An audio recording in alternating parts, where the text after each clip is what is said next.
আসসালামু আলাইকুম friends, welcome to Rukhsana সোয়াল। আশা করছি আপনারা সবাই ভালো আছেন। আল্লাহর রহমতে আমিও ভালো আছি। তবে আজকে খুব ঘাড়ের ব্যথা হয়ে গেছে, তাই হয়তো আজকে ক্যামেরাটা একটু ধরতে একটু অসুবিধা হচ্ছে। তো যাকে সকাল এখন কটা বলেন তো, 9:45, আর এখন সবাই উঠলো, মানে আমি না, কর্তামশাই, মেয়ে সবাই এখন উঠলো। উঠে ওরা সব গেল ফ্রেশ হতে, আর আমি আসলাম ঘরে। আর এই যে বর্ষার জন্য কাপড়গুলো সব এরকম করে দিয়ে দিয়েছিলাম যে ফ্যানের বাতাসে শুকিয়ে যাবে, শুকিয়ে গেল। ইস, জেল লাগিয়েছি কিনা এখন জ্বালা করে যাচ্ছে। তো যাই, আমি সব আমার অবশ্য কাজ হয়ে গেছে, শুধু রান্নাটুকু বাকি আছে। সব ঘর দোর সব উপর নিচ সব মানে পুরো ঝাড় দিয়ে দিয়েছি। এখন শুধু এই ঘরটা এই যে একটু পরিষ্কার করে নিই, করে একটু ঝাড় দিলেই হয়ে যাবে। মাসি আসবে, মুছে চলে যাবে। আর রান্না দেখি আজকে কি করি, রান্না আজকে কি করা যায়, কারণ বা মাছ 2-3 দিন খেলাম, আর আজকে খাবার ইচ্ছা করছে না মাছ। তার জন্য ভাবছি আলাদা কিছু একটা করতে হবে। তো কি করা যায় দেখা যাক। আগে চাটা খাই আগে ভালোভাবে বসে, কালকে তো চায়ের সেই কাণ্ড হলো আমার সাথে। তো চলুন বন্ধুরা, আমি কাজগুলো সেরে নিই।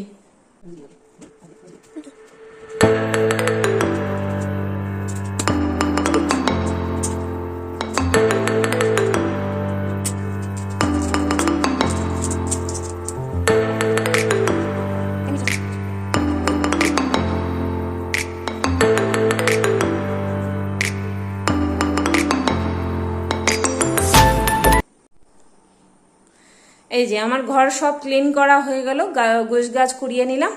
আর এখন কোনো অসুবিধা নাই, এখন শুধু মাসি আসবে আর মুছে চলে যাবে। এই যে মেয়েকে দিলাম খেতে। আর কটা বাজে এখন? 9:15 বেজে গেল, এখনো বই খাতা ঠিকঠাক করে খোলা হলো না। হ্যাঁ, ফাঁকিবাজ হয়ে গেছে। আর কর্তামশাইয়ের খবর এই যে এখন হলো ফ্রেশ হওয়া। বউ সকাল থেকে অপেক্ষা করেই আছে যে উঠবে তো 1 কাপ চা খাবো একসাথে মিলে। হ্যাঁ, কালকে একটা সিনেমা দেখছিলাম, তো ভালো লেগেছে সিনেমাটা। তো ভাবলাম আপনাদের সাথে একটা কথা শেয়ার করি। সিনেমাটাতে একটা জিনিস খুব ভালো দেখিয়েছে। সিনেমারও তো বলতে পারেন, আবার আমার নিজের জীবনের অভিজ্ঞতা থেকেও বলছি যে দু ধরনের মানুষকে সত্যি, মানে 2 ধরনের মানুষের কাছ থেকে নিজেকে সতর্ক রাখা উচিত।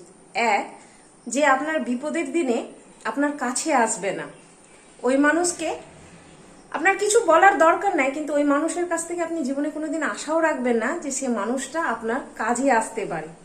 আর 2 নম্বর, যার পয়সা হয়ে যে আপনাকে ভুলে যাবে, একসময় কাছে ছিল কিন্তু পয়সা হওয়ার পর আপনাকে ভুলে গেছে, সেই মানুষটাকেও মনে রাখবেন না। দেখবেন জীবনে সুখী থাকবেন। না হলে এদের সাথে যদি আপনি নিজের সম্পর্ক বা আত্মীয়তা বাড়াতে যান, তাহলে আপনারই ক্ষতি হবে বা আপনি দুঃখে থাকবেন।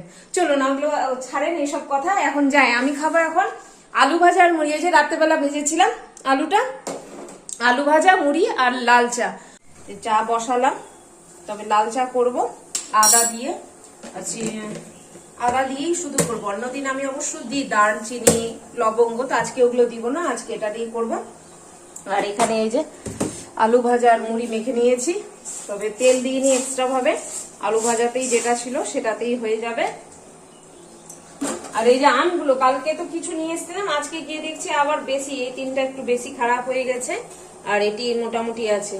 তো রান্না করে নিতে হবে দেখি আমগুলো, নাহলে খারাপ হয়ে যাবে। কিছুটা আম আবার আজকে ফ্রিজে ভরলাম, আজকে গিয়ে 2বারে গিয়ে আবার নিয়ে এসেছি। প্রথমে ছোট গামলা নিয়ে গেছি, এবার দেখছি ভরে গেছে, শেষে আবার যেতে হলো আমাকে, গিয়ে নিয়ে আসলাম। ফ্রিজে রেখে দিয়েছি আমগুলো। এখন এই যে চা হয়ে গেল না,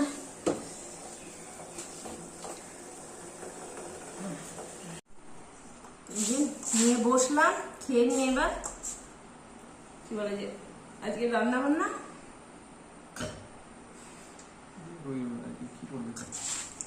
নিরামিষ ভাত খাবে না চিকেন নিয়ে আসবে। বেটিকে একবার জিজ্ঞাসা করে নি, যদি চিকেন খায় তাহলে চিকেন নিয়ে চলে আসো। এই যে রান্না বসালাম আমি এখন, ওদিকে কর্তামশাই গেছে চিকেন আনতে, আর আমি এখানে বসালাম। 2টো পটল ছিল, তো ভাবলাম পটলটা শুকিয়ে যাচ্ছে তো ভাজা করে নি, এই যে ভেজে নিব। আর এখানে ভাত বসিয়ে দিয়েছি হাঁড়িতে। আর এই যে চিকেনের জন্য একটু আলু কেটে রেখেছি, আলুটা একটু না বেশি করেই কেটে রেখেছি, আজকে চিকেন কম হবে, আলু দিয়ে বেশি রান্না করব। আর এই আমগুলো দেখি ছুটিয়ে নিই, আর রান্না করতে হবে। আমি সব জোগাড় করে নিই, যখন চিকেন আসবে তখন শুধু বসিয়ে দেব।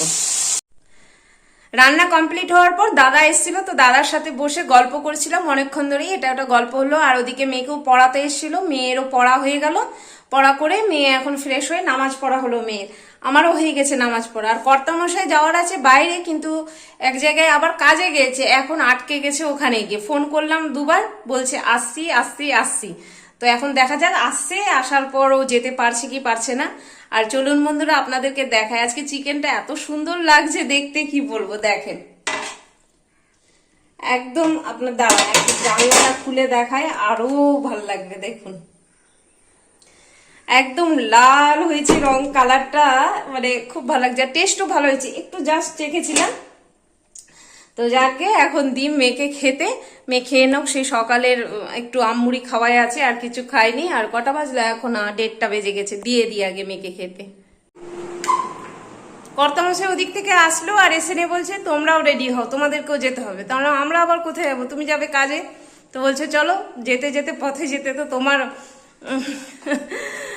স্পেশাল লোকের বাড়ি রয়েছে, তাহলে সেখানেই দেখা করে নেবে তুমি, তোমারও মনটা ভালো হয়ে যাবে।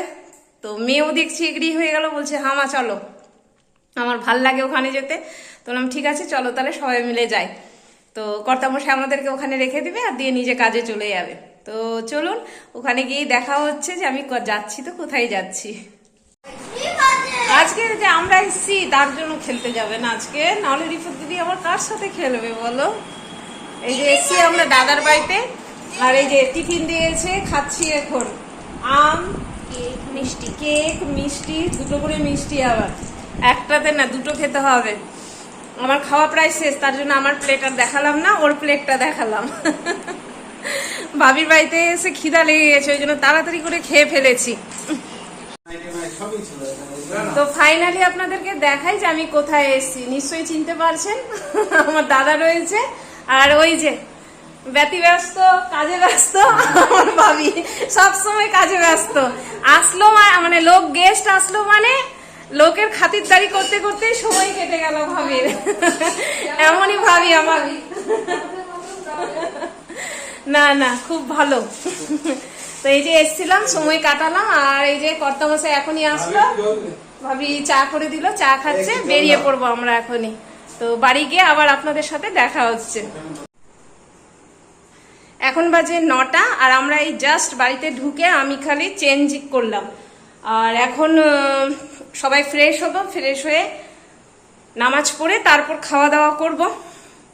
ভাবি খুব জোর করছিল খাওয়ার জন্য, কিন্তু আজকে আমার মানে খেয়ে গেছি। আর যেহেতু রিফতের আব্বু কাজেই গেছিল একটু, তো ওর দেরি হয়ে যেত যদি খাওয়া দাওয়া করতাম।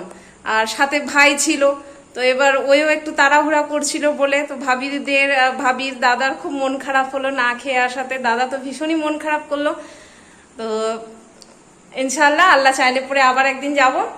তো এখন যাই, আমি ফ্রেশ হয়ে যাই। আর রিফতের আব্বু ওই যে কাজ করছে দোকানে, ওষুধ ঢুকলো, ওগুলো বোধহয় ঢুকাচ্ছে। আর ও যেখানে গেছিল ওখানে একটা মিষ্টির প্যাকেট পেয়েছে, তো দেখি মিষ্টির প্যাকেটে কি রয়েছে।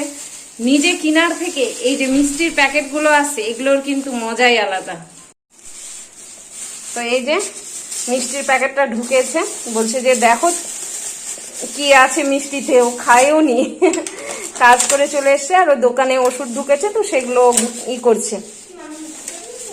মামি না, ওই যে আব্বু যেখানে গেছিল তোমার আব্বু, ওখানে দিয়েছে ওদেরকে।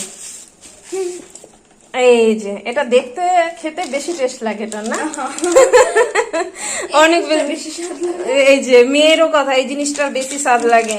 ভুজিয়া রয়েছে, আমরা যদিও খাই না। পার্কস চকলেট মেয়ে খেয়ে নিবে। ও আব্বু, তোমার আব্বু খাবে না? ও সেই তো তোমার আব্বুর ফেভার। প্যাটিস রয়েছে, ক্রিম কেক, আর কিছু একটা মিষ্টি আছে, এটা বুঝতে পারছি না। এটা লাল মিষ্টি আছে, আর এটা তো মতিচুরের লাড্ডু আছে। তো যাই এখন একটু আমি ভাত বসিয়ে দিই, খালি ভাত বসিয়ে দিয়ে আমি নামাজ পড়ে নেব, তাহলে হয়ে যাবে, এদিকে ভাতও হয়ে যাবে, ওদিকে হয়ে যাবে নামাজ পড়া। তো চলুন আগে ফ্রেশ হয়ে যায় আর কাজটা করি। ভাত বসিয়েছি, হাঁড়িতে বসালাম ভাতটা, হয়েই আসলো, বসিয়েছি কি হয়েই আসলো। আর আমার একটু দেরি হয়েছিল ভাবিকে ফোন করতে, তো ভাবি আবার আমাকে ফোন করেছে যে তোমরা পৌঁছালে কিনা ঠিকঠাক। একেই বলে কেয়ার করা। শুধু মানে এটা ভালোবাসা, কেয়ার সবকিছুই বোঝায় এটাতে, যে একে অপরের প্রতি কতটা কেয়ার করছো, তাই না? আর এই যে আমার পেপার আজকে রবিবাসরীয়তে এই যে ছোট ছোট গল্পগুলো থাকে, আমি এগুলো খুব পড়ি, আমার পড়তে খুব ভালো লাগে। আজকের গল্প আছে এই যে ডালের বড়া, কি শান্তনুদের গল্প আছে। আগে কিনা আমার একটা উপন্যাস পড়ার ইচ্ছাগুলো মানে ছিল, কিন্তু ইদানিং আর পড়তে পারি না। মোটা বই দেখলেই কিরকম একটা মনে ভয় জাগে, শেষ করতে পারবো তো, হবে তো। তার চেয়ে ভালো ছোট ছোট চটি গল্প, এইরকম গল্পগুলো। এরকম সানন্দা আমি পড়ি, মাঝখানে সানন্দা ঠিকঠাক দিচ্ছিল না, তার জন্য আমি বন্ধ করে দিয়েছিলাম। তো দিয়ে আজকে কদিন ধরেই বলছে, তো আজকে আমাদেরই বয়সের আছে, আমাদেরই বন্ধু এসছিল, বলছে এই সামনে মাস থেকে দিব। তো বলেছি আচ্ছা দেখছি, সামনে মাস থেকে না হলেও পরের মাস থেকে নিব। তো এগুলোতে যে এই যে ছোট ছোট গল্পগুলো দেওয়া থাকে না, আমার খুবই ভালো লাগে, শুধু না খুবই ভালো লাগে। পড়বেন বন্ধুরা, দেখবেন মনটা ভালো হয়ে যাবে। আর আমি একসময় ওই যে বললাম শরৎচন্দ্রের বলেন, রবীন্দ্রনাথের বলেন, এগুলো খুব পড়েছি, আমার পড়তে ভীষণই ভালো লাগতো। এখন আর পারি না, ধৈর্যও কমে গেছে, আর চাপও অনেক, এটা ওটা বলে পড়া হয় না। তবে এগুলো আমি পড়ি, আর পড়লে না মনটা বেশ সুন্দর লাগে। আর এই গল্পগুলো একটু অন্য টাইপের, মানে আধুনিক যুগের তো একটু অন্য টাইপের হয়, তো বেশ ভালোই লাগে। তো যাই, ভাতটা হোক, তারপর একসাথে সবাই খেতে বসবো।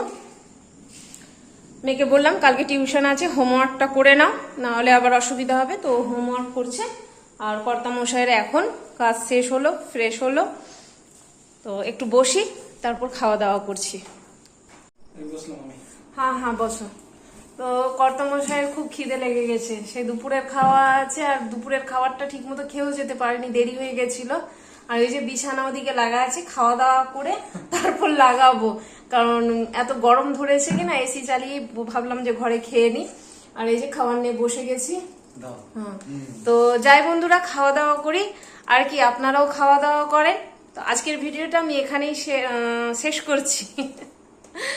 জড়াচ্ছে কথা, শেষ করছি, কিন্তু যাওয়ার আগে অবশ্যই সাবস্ক্রাইব করতে ভুলবেন না, ঠিক আছে কিনা? তো চলুন বন্ধুরা, আল্লাহ সবাইকে ভালো রাখুক, সবার ভালো করুক। আসসালামু আলাইকুম, খুদা হাফিজ, টাটা।